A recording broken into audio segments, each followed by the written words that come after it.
ইষ্টপ্রাণ দাদা এবং মায়েদের আমার আনন্দিত জয়গুরু।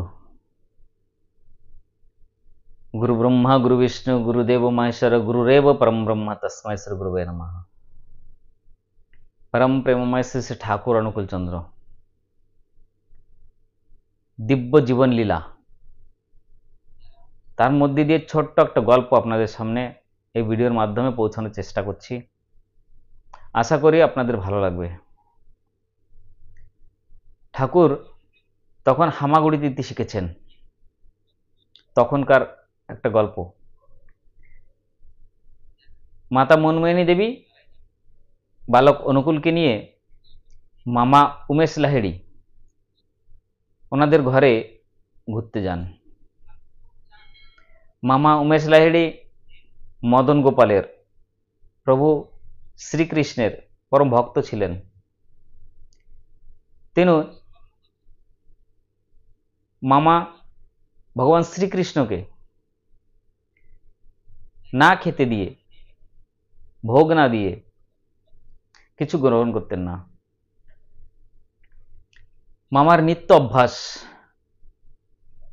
একদিন কি হয়েছে, প্রতিদিনের মতো মামা উমেশ লাহিড়ী গোপালের পুজোর জন্য ফল ফুল মিষ্টি সব কিছু গুছিয়ে প্রসাদ সাজিয়ে ধ্যান করছেন। তখন মাতা মনমোহিনী দেবী কোনো কাজে ব্যস্ত ছিলেন এবং বালক অনুকূলকে বারান্দায় শুয়ে রেখেছিলেন। মামা যখন মদন গোপালকে ভোগ দিয়ে ধ্যানমগ্ন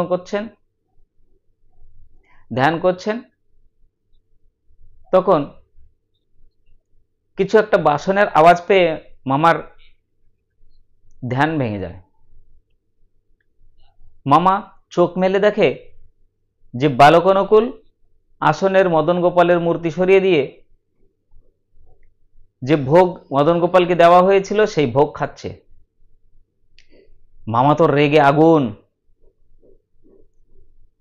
মামা মনমোহিনী দেবীকে ডাকছেন, মনো শীঘ্র এদিকে আয়, দেখ অনুকূল কি করেছে। মা এসে দেখে সত্যি মা তো রেগে বালক অনুকূলকে বেশ কিছু কম বেশি বলে বকাবকি করে ওখান থেকে নিয়ে যান। বালক অনুকূলকে আবার শুইয়ে রেখে মা আবার নিজ কর্মে ব্যস্ত হয়ে যান। মামা আবার সব নূতন করে ফল ফুল মিষ্টি জোগাড় করে মদন গোপালের পুজো দিয়ে আবার ধ্যানে বসেছেন। আবার কিছু একটা আওয়াজ শুনে মামার ধ্যান ভেঙে যায়। চোখ মেলে দেখে বালক অনুকূল আবার সেই মদন গোপালের মূর্তি সরিয়ে দিয়ে সেই ভোগ উচ্ছিষ্ট করে দিয়েছে। আবার মামা খুব রেগে মাতা মনমোহিনী দেবীকে ডাকলেন যে মনো আয়, দেখ অনুকূল আবার সেই মদন গোপালের ভোগ উচ্ছিষ্ট করে দিয়েছে। মদন গোপালের মূর্তি সরিয়ে দিয়ে নিজে বসছে। মা বালক অনুকূলকে আবার বকাবকি করে এবার আর বারান্দায় শুয়ে রাখেনি, একটা ঘরের মধ্যে বন্ধ করে বাইরের থেকে শিকল দিয়ে দিয়েছেন যে আর যেন বেরোতে না পারে। মামা আবার নূতন করে সব কিছু গুছিয়ে নিয়ে মদন গোপালের ভোগ দিয়ে ধ্যান করছেন। আবার সেই একই কাণ্ড। আওয়াজ পেয়ে মামা ধ্যান খুলে যখন চোখ মেলে দেখে যে বালক অনুকূল আবার সেই মদন গোপালের মূর্তি সরিয়ে দিয়ে ভোগ উচ্ছিষ্ট করে দিয়েছে, নিজেই ভোগ গ্রহণ করছে। তখন মামা বুঝতে পেরেছেন। মাতা মনমোহিনীকে ডাকলেন, মনো আয় আয়। মা এসছেন এবং বালক অনুকূলকে আবার বকাবকি করছেন। তখন মামা বললেন, মনো ওকে বকাবকি করিস না, আমি বুঝতে পেরেছি এই আমার সেই মদন গোপাল, এই আমার সেই ভগবান শ্রীকৃষ্ণ, আমার সেই প্রভু দয়াময় করুণাময় পরম দয়াল। বালক অনুকূল সাধারণ বালক নয়, তিনি যে বিশ্বের মালিক। यदा यदा हि धर्मस्य ग्लानिर्भवति भारत, যখন যখন ধর্মের গ্লানি হয় তখন তিনি আবির্ভূত হন মানব কল্যাণের জন্য, ভক্তদের উদ্ধারের জন্য, বাঁচা বাড়ার পথ দেখানোর জন্য। তাই মামা বুঝতে পারলেন যে এ শুধু আমার ভাগ্নে নয়, এ সেই বালক